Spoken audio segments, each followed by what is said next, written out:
ओम शांति। आज 12 मार्च 2022 की बाबा की साकार रूप में चले हुए मधुर महावाक्य सुनते हैं। प्यारे बाबा बोले, मीठे बच्चे, बेहद के बाप से सदा सुख का वर्षा लेना है, तो जो भी खामियां हैं उन्हें निकाल दो। पढ़ाई अच्छी तरह पढ़ो और पढ़ाओ। प्रश्न है, बाप समान सर्विस के निमित्त बनने के लिए कौन सा मुख्य गुण चाहिए? उत्तर है सहनशीलता का। देह के ऊपर टू मच मोह नहीं रखना है। योग बल से काम लेना है। जब योग बल से सब बीमारियां खत्म होंगी तब बाप समान सर्विस के निमित्त बन सकेंगे। प्रश्न है, कौन सा महापाप होने से बुद्धि का ताला बंद हो जाता है? उत्तर है, यदि बाप का बनकर बाप की निंदा कराते हैं, आज्ञाकारी वफादार बनने के बजाय किसी भी भूत के वशीभूत होकर डिससर्विस करते हैं, कालापन नहीं छोड़ते, तो इस महापाप से बुद्धि को ताला लग जाता है। गीत बजा है, कौन आया मेरे मन के द्वारे सवेरे सवेरे। ओम शांति। भगवानवाच, बच्चे जान चुके हैं कि निराकार जो पतित पावन ज्ञान का सागर है वह बैठ आत्माओं को पढ़ाते हैं। शास्त्र आदि पढ़ना ये सब है भक्ति मार्ग। सतयुग त्रेता में कोई पढ़ते नहीं, द्वापर से लेकर मनुष्य ये पढ़ते रहते हैं। मनुष्य ने ही शास्त्र बनाए हैं, भगवान ने नहीं बनाए हैं। ना कोई व्यास भगवान है, व्यास तो मनुष्य था।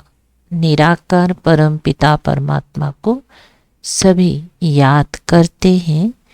भूल सिर्फ ये कि है जो क्या बोलता है, भूल सिर्फ ये की है जो गीता का भगवान श्री कृष्ण को समझ लिया है। बाप समझाते हैं, ज्ञान का सागर मैं हूँ, ना कि श्री कृष्ण। इस देह के दुनिया की हिस्ट्री ज्योग्राफी से आदि से अंत तक बाप ही जानते हैं कि कैसे यह आत्माएं आती हैं। मूल वतन, सूक्ष्म वतन और ये है स्थूल वतन। ये चक्र कैसे फिरता रहता है, ये नॉलेज सिवाय मुझ निराकार बीज रूप ज्ञान सागर के और कोई सुना नहीं सकते। फिर जब भक्ति मार्ग शुरू होता है तो भगत ही बैठ ये शास्त्र आदि बनाते हैं। ये शास्त्र तो फिर भी बनने हैं, ऐसे नहीं कि ये बनना बंद हो जाएंगे। भारत का असूल आदि सनातन धर्म है ही देवी देवता। सतयुग आदि में देवी देवताओं का राज्य था। भारतवासी अपनी धर्म को भूल गए हैं। जो पावन थे अब वह पतित बन गए हैं। इसलिए भगवान कहते हैं, मैं आकर तुमको पतित मनुष्यों से पावन देवता बनाता हूँ। तुम भी जानते हो देवता बनने के लिए हम पढ़ रहे हैं। मनुष्य से देवता बाप के सिवाय कोई बना नहीं सकता, क्योंकि यहाँ तो सब पतित भ्रष्टाचारी हैं। वो फिर पावन श्रेष्ठाचारी कैसे बनाएंगे? ये पतित आसुरी दुनिया रावण राज्य है, राजाएं तो है नहीं। गाया भी जाता है राम राज्य रावण राज्य। भगवान आकर राम राज्य की स्थापना करते हैं। कहते भी हैं, हे भगवान, गीता का ज्ञान फिर से आकर सुनाओ। कृष्ण तो नहीं सुनाएंगे। अब तुम बच्चे समझते हो कि हमको कोई मनुष्य नहीं पढ़ाते हैं, मनुष्य की आत्माएं सब पढ़ती हैं। पढ़ाने वाला निराकार भगवान है, क्या बनाते हैं? मनुष्य से देवता, ये है एम ऑब्जेक्ट। स्कूल में एम ऑब्जेक्ट के सिवाय कोई क्या पढ़ सकेंगे? तुम बच्चों की बुद्धि में है कि हम फिर से मनुष्य से देवता बनने आए हैं। पढ़ाने वाले को भी पूरा जानना चाहिए। उनका नाम है शिव। शारीरिक नाम तो है नहीं, और पढ़ाने वाली होती हैं आत्माएं, जो अपने अपने शरीर द्वारा पढ़ती हैं। हर एक को अपना शरीर है। ये एक ही परम पिता परमात्मा है जो कहते हैं मुझे अपना शरीर नहीं है, मैं इनका मतलब ब्रह्मा बाबा का आधार लेता हूँ। इनकी आत्मा भी पढ़ती है। जो पहले नंबर में देवता बनती है, जो न्यू मैन था वही पुराना हो गया है। कृष्ण है सबसे पहला। क्या बताया? कृष्ण है सबसे पहला न्यू मैन। फिर 84 जन्मों के बाद आकर ब्रह्मा बना। ये अपनी जन्मों को नहीं जानते हैं, इसीलिए मैं बैठ सुनाता हूँ। पहली जन्म में ये श्री कृष्ण था, फिर पुनर्जन्म लेते लेते पतित बन गया। अब फिर मैं इनको ब्रह्मा बनाकर श्री कृष्ण बनाता हूँ। झाड़ में भी क्लियर लिखा हुआ है। नीचे ये तपस्या कर रहे हैं ब्राह्मण रूप में, ऊपर में वही ब्रह्मा पतित दुनिया में खड़े हैं, और यहाँ संगम पर अब तपस्या कर रहे हैं। तत्वतम, तुम भी देवता थे, फिर पुनर्जन्म लेते लेते पतित शूद्र बने हो, और फिर तुम पावन बनते हो। जानते हो पतित पावन परम पिता परमात्मा द्वारा हम पावन बन रहे हैं। बाप उपाय बताते हैं कि मुझे याद करो। मुझे याद करने से ही तुम पावन बनेंगे।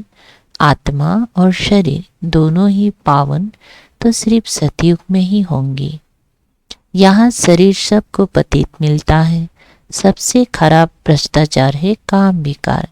बीज से पैदा होने वालों को ही भ्रष्टाचारी कहा जाता है। सतयुग में कोई भ्रष्टाचारी होता नहीं, क्योंकि वहाँ बीज ही नहीं। कृष्ण को संपूर्ण निर्विकारी कहा जाता है, फिर निर्विकारी ही विकारी बनते हैं। सतयुग त्रेता में विकार होता ही नहीं है। इसलिए बाप कहते हैं इन 5 भूतों पर विजय पानी है। बाप ही विकारी दुनिया को निर्विकारी बनाते हैं। कोई है जिनको धारणा बिल्कुल होती ही नहीं है। क्रोध का भूत, लोभ का भूत, मोह का भूत एकदम काला कर देता है। सबसे गंदा है काम विकार। वो भी तब आता है जब देह अभिमान आता है। बाप कहते अपने को आत्मा समझो। आत्मा में ही संस्कार रहते हैं ज्ञान के। अभी आत्मा के ज्ञान के संस्कार बिल्कुल ही खत्म हो गए हैं। बाबा कहते हैं मुझे याद करो। मनुष्य तो साकार को ही याद करते रहते हैं। भक्ति में हिरे हुए हैं। गुरु गुसाई व कोई देवता को याद करेंगी, बद्रीनाथ अमरनाथ पर जाएंगी तो पत्थर की बैठ पूजा करेंगी। शिव के मंदिर में भी जाते हैं, परंतु ये किसी को पता ही नहीं कि ये बाप है। इसको कहा जाता है अंधश्रद्धा। कोई जानते ही नहीं कि बाप कब आया, कैसे आया। अब तुम बच्चों को सब कुछ समझाया जाता है, परंतु तुम्हारे में भी कोई थोड़े हैं जो अच्छे सयाने वफादार फरमानबरदार बच्चे हैं, जिनमें भूतों का प्रवेश नहीं है। भूतों की प्रवेशता वाले बड़ा तंग करते हैं, बहुत डिससर्विस करते हैं तो पद भी नीच मिल पड़ता। पुण्य आत्मा बनने के बदले और ही पाप आत्मा बन पड़ते हैं।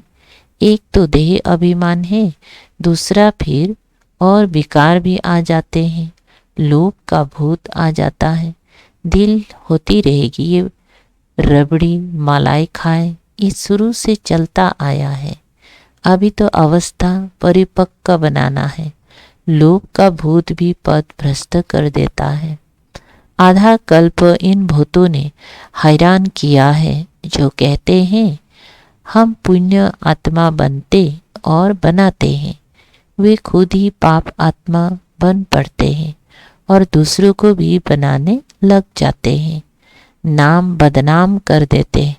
अगर तुम्हारे में ही क्रोध का भूत है तो तुम दूसरों का फिर कैसे निकालेंगे? कोई देह अभिमान की उल्टी चलन देखो तो रिपोर्ट करो।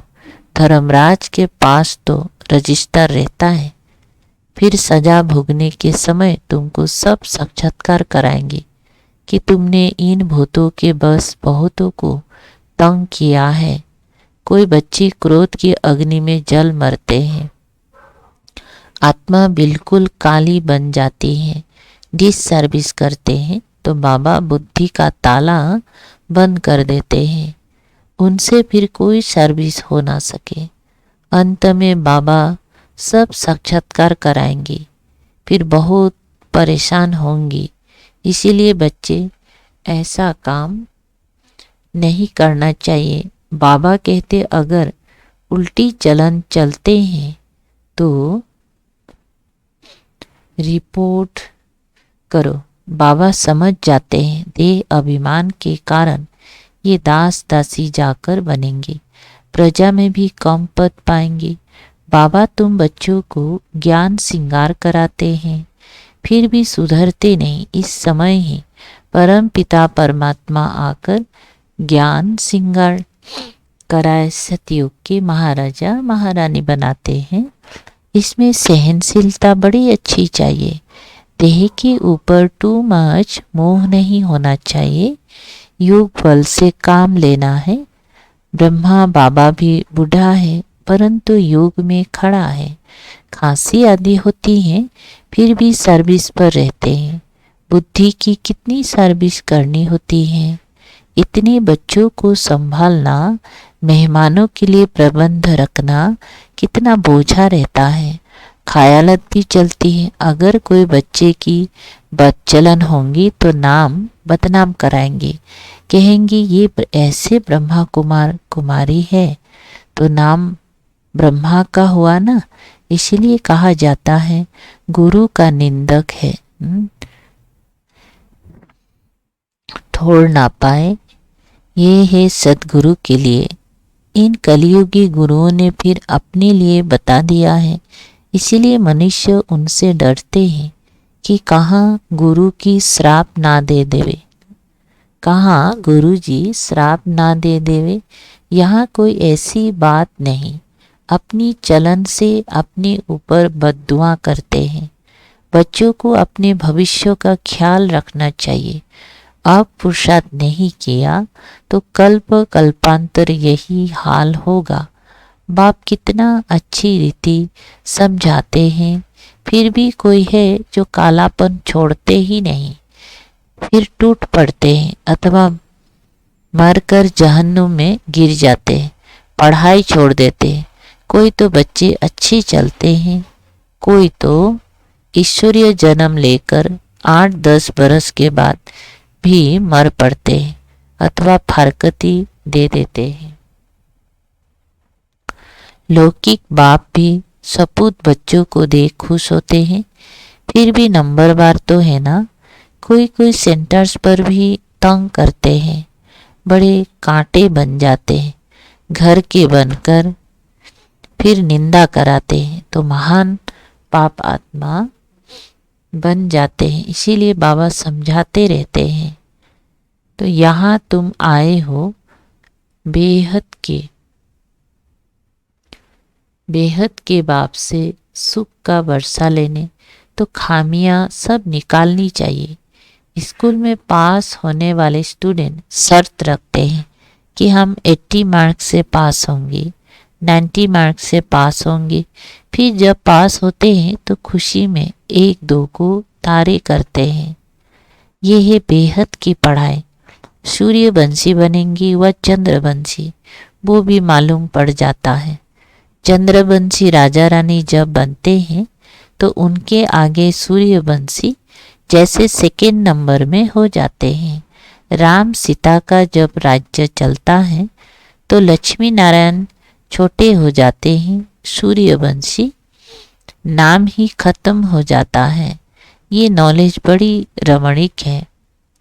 धारणा अच्छी उनको होंगी जो श्रीमत पर चलेंगे, वही फिर ऊंच पद पा सकेंगे। शिव बाबा का भक्ति मार्ग में भी पाठ है और ज्ञान मार्ग में भी पाठ है। शंकर का काम है सिर्फ विनाश का, उनका क्या वर्णन करेंगे। शिव बाबा का और ब्रह्मा बाबा का तो बहुत वर्णन है। 84 के चक्र में सबसे नंबर 1 पार्ट है बाबा का। उन्होंने फिर शिव शंकर को मिला दिया है। शिव बाबा का तो सबसे बड़ा पार्ट है। सभी बच्चों को सुखी करना कितनी मेहनत का काम है। फिर आराम करते हैं इनका। ब्रह्मा का तो 84 जन्मों का पाठ है। इस्लामी बौद्धि आदि तो बाद में आते हैं। वे कोई ऑलराउंड पार्ट नहीं बजाते। ऑलराउंड पार्ट वालों को सुख कितना है। हम ही स्वर्ग के मालिक बन जाते हैं। भारत स्वर्ग कहलाता है। खुशी कितनी होती है। हम अपने लिए स्वर्ग का राज्य स्थापन कर रहे हैं। औरों को भी समझाना है जो वो आकर अपनी जीवन बना ले। तुम आए हो परम पिता परमात्मा से स्वर्ग का वर्षा लेने। बुद्धि में अगर एम ऑब्जेक्ट नहीं होंगी तो बाकी यहाँ बैठ क्या करेंगे। ब्राह्मण है ब्रह्मा के मुख वंशावली। बेहद का बाप बेहद के बच्चे लेते हैं। कितने ढेर बच्चे हैं। ब्रह्मा का बनने बिगर शिव बाबा से वर्षा ले नहीं सकते। भारत श्रेष्ठाचारी था, वहाँ कोई भूत नहीं था। एक भी भूत है तो बेबिचारी कहेंगी।